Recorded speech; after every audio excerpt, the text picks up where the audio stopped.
નમસ્તે દર્શક મિત્રો. હાઉસિંગ બોર્ડ એક ગુજરાતના લોકો માટે એક સમયે ઘરના ઘર માટેનું એક શ્રેષ્ઠ સ્વપ્ન હતું.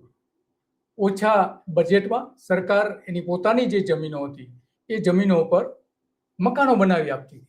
પરંતુ હવે જે રીડેવલપમેન્ટના નામે બિલ્ડરોને જે ફાયદાઓ કરવામાં આવી રહ્યા છે અને એના કારણે જે સામાન્ય લોકોનું સ્વપ્ન હતું, સામાન્ય એટલે કે મધ્યમ વર્ગ અને નીચલો મધ્યમ વર્ગ કે જે પોતાનું મકાન ખરીદી શકતા નથી બિલ્ડરો પાસેથી, જાહેર બજારમાંથી, એમના માટે સરકારે યોજના બનાવી હતી. એમને ઘર મળી રહે, સારું ઘર મળે તો એમનું જીવન ધોરણ સુધરે.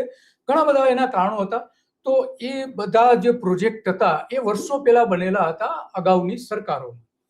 ભારતીય જનતા પાર્ટીની સરકારો આવી એની પહેલાના મોટા ભાગના પ્રોજેક્ટ છે એ હવે મકાનો જૂના થઈ ગયા છે અને રીડેવલપ એને કરવા માટે યોજના, કારણ કે નબળા મકાનો અને ગમે ત્યારે તૂટી પડે, એનું બાંધકામ નબળું થઈ ગયું હોય, સ્વાભાવિક છે કે 25 થી 26 વર્ષ સિમેન્ટનું આયુષ્ય ગણાય છે.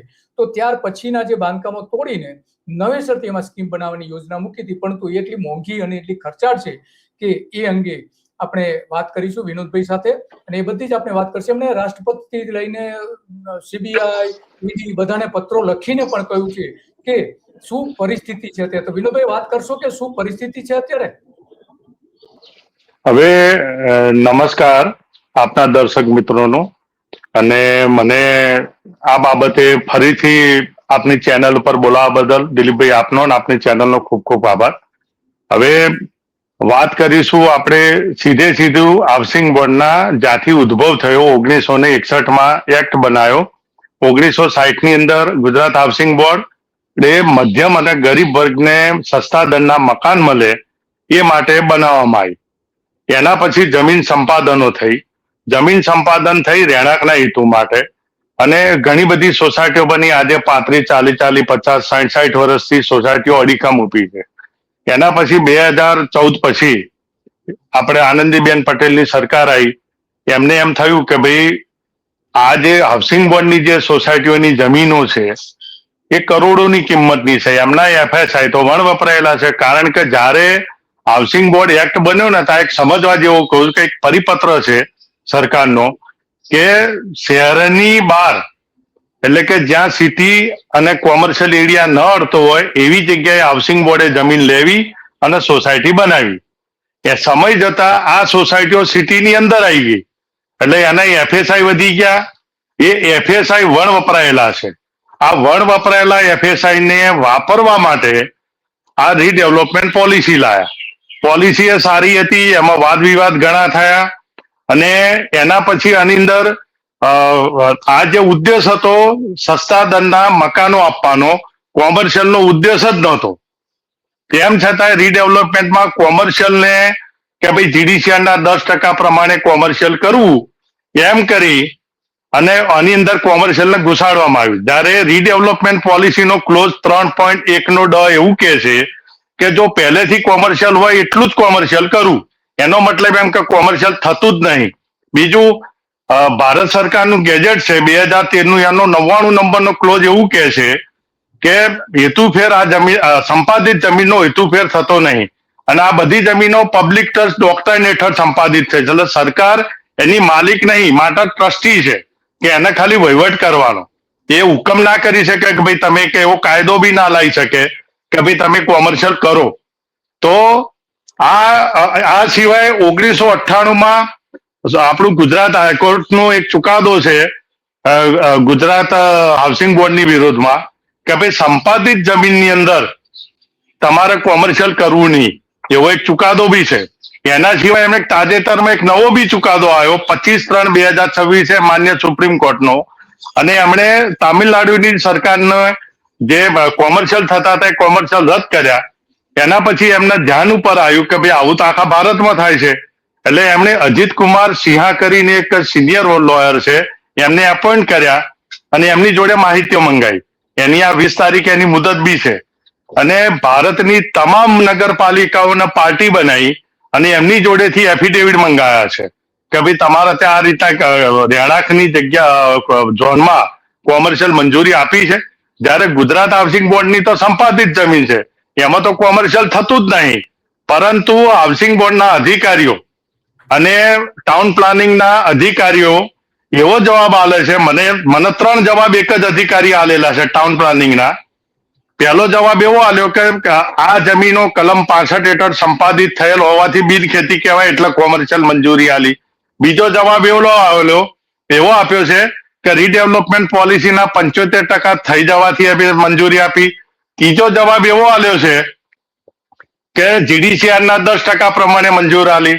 જ્યારે હાઉસિંગ બોર્ડના કાર્યપાલક ઇજનેરે એવો જવાબ આપ્યો મને કે ક્લોઝ રીડેવલપ પોલિસીના ક્લોઝ 3.3 ના અ મુજબ અમે આ કોમર્શિયલ મંજૂરી આલી.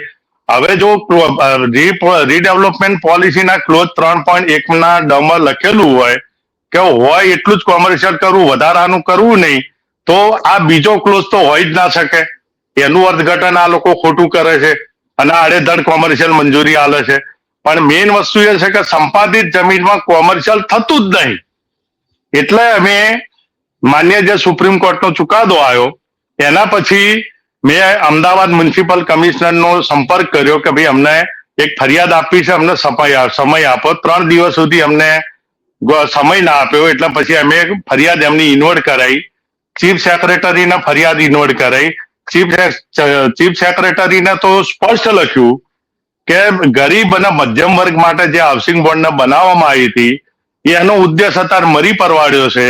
તો કો તો તમે હાઉસિંગ બોર્ડને બંધ કરી દો, અથવા જે રીતના અમદાવાદની રબારી વસાહત કોલોનીને જંત્રીના 15%માં ફ્રી હોલ્ડ કરી દીધી એ રીતના હાઉસિંગ બોર્ડની તમામ જમીનો ફ્રી હોલ્ડ કરી દો, અથવા અમને બધાને સેલ્ફ રીડેવલપમેન્ટ આલો, તો સરકારની તિજોરીમાં કરોડોનો ફાયદો થશે.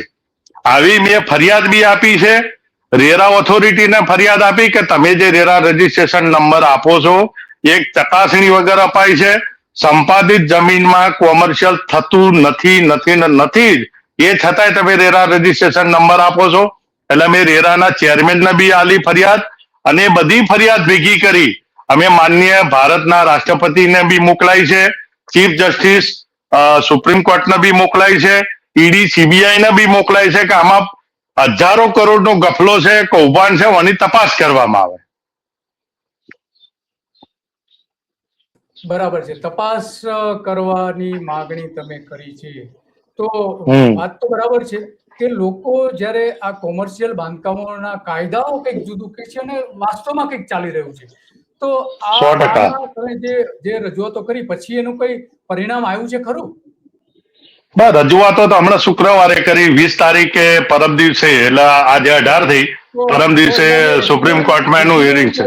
એફિડેવિટ જે કરવાની હતી દેશના તમામ શહેરો અને જે તે સત્તા મંડળો એને, તો એ એફિડેવિટ માનો કે ખોટી પડશે તો શું થશે?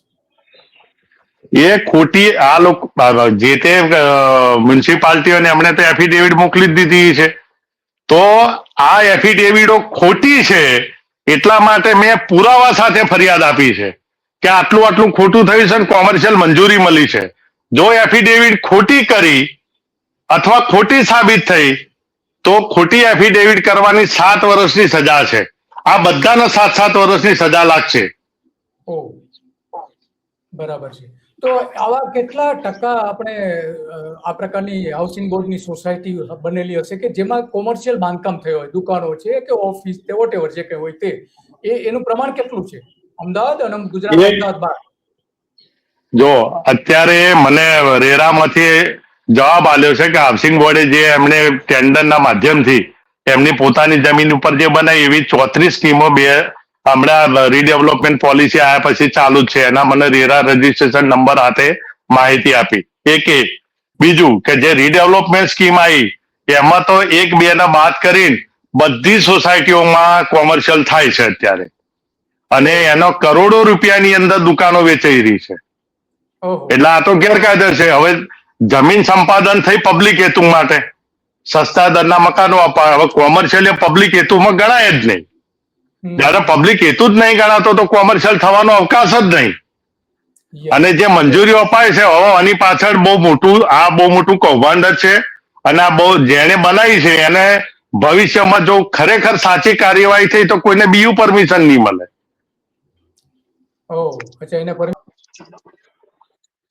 હા, એના પછી બીયું પરમિશન એમને લેવી પડે. લેવી પડે હે ને? તો એમાં પણ મોટા પ્રમાણમાં બીયુ પરમિશનમાં પણ આ તકલીફો ઊભી થઈ શકે છે. તો વિનોદભાઈ, 100%. આપણે આપણા મુખ્યપ્રધાન ભૂપેન્દ્ર પટેલે એક હમણાં થોડા સમય પહેલા જ વાત કરી હતી, અને એમને વધારે FSI આપવાથી લઈને ઘણી બધી વાત કરી. પેલા વિડીયો સાંભળીએ, પછી એમાં તમારી એક્સપર્ટ જે આપણા મુખ્યપ્રધાન કહી રહ્યા છે એ શું છે અને વાસ્તવમાં શું છે એ પણ તમે વાત કરજો. શકાય 2 બેડરૂમ, એક નાના મકાનો કેવી રીતે બનાવી શકાય, 2 બેડરૂમ, 1 બેડરૂમ, અને એ મકાન માટે બિલ્ડરને શું ફેસિલિટી જોઈએ એની પણ મારી ખુલ્લા દિલે ચર્ચા કરવાની તૈયારી છે. અને જંત્રી સંલગ્ન જ્યાં જ્યાં તમને FSI ખરીદીથી માંડીને બધુંય તમે જે FSI મોટી વધારે સરકાર આપે છે એમાં જંત્રી આધારિત બેઝ હશે તો એ પણ થોડો સુધારવાનો હશે તો સુધારીશું. પણ તમારે તૈયારી બતાવવી પડે કે અમે આવા નાના મકાનો પણ બનાવીશું અને છેક નીચે સુધી FSI નો ફાયદો કે FSI ખરીદીનો ફાયદો છેક નીચે સુધી નાનામાં નાના માણસ સુધી તમારા તરફથી પહોંચવો જોઈએ. એની વ્યવસ્થા ઊભી કરવા માટે સાથે મળીને હવે ચર્ચા કરવી જોઈએ. તો આ જે વાત હતી વિનોદભાઈ, શું કહો છો તમે? આજે આપણા મુખ્યપ્રધાન શું કહેવા માંગતા હતા અને વાસ્તવિકતા શું છે એની થોડી વાત કરશો? દિલીપભાઈ, મુખ્યપ્રધાન આપણા જે ભૂપેન્દ્ર પટેલ સાહેબે બહુ સારી વેદના વ્યક્ત નાના માણસ માટે કરી છે, પણ ગ્રાઉન્ડ લેવલ ઉપર આ વસ્તુ શક્ય થઈ જ નથી. આજે LIG, MIG અને EWS ના જ્યાં મકાનો બને છે ત્યાં બિલ્ડરો પ્રીમિયમ હાઉસ બનાવી રહ્યા છે, અને જે રીડેવલપમેન્ટ પોલિસી છે એ એફોર્ડેબલ હાઉસિંગની છે. હવે જયારે એફોર્ડેબલની વ્યાખ્યા છે કે 90 મીટરથી મોટા મકાન જ ના બની શકે, છતાંય ત્યાં 100 મીટરથી લઈ અને 120, 140 મીટર સુધીના મકાનોની પરમિશન અમદાવાદ મ્યુનિસિપલ કોર્પોરેશનના ટાઉન પ્લાનિંગ અધિકારીઓ આપી બી રહ્યા છે, અને એના આ લોકો બનાવી પણ રહ્યા છે. એટલે જે સાહેબે જે વેદના વ્યક્ત કરી, ભૂપેન્દ્ર પટેલ સાહેબે, એ નાના માણસ માટેની સાચી વેદના છે એમની. એમને પોતાને બી અંદર ખાને ખબર જ છે કે આવી વસ્તુ હજુ ગ્રાઉન્ડ લેવલ ઉપર થતી નથી, એટલે આ વેદના એમણે જાહેરમાં વ્યક્ત કરી. અને નાના માણસોને મકાન મળે એ માટે જે એમની સંવેદના છે એ ખરેખર સાચી અને સારી જ છે, પણ આને ગ્રાઉન્ડ લેવલ ઉપર લાવવા માટે એમને પણ થોડી તકેદારી રાખવી પડશે, ઇન્કવાયરીઓ કરાવવી પડશે, અને અધિકારીઓને દંડવા પણ પડશે કે ભાઈ તમે ગરીબ લોકો માટે વિચારો. જ્યાં સુધી ગરીબ લોકો માટે નહીં વિચારે તો આવી કોઈ સંવેદના ક્યાંય કામમાં આવવાની નથી. એટલે મારી પણ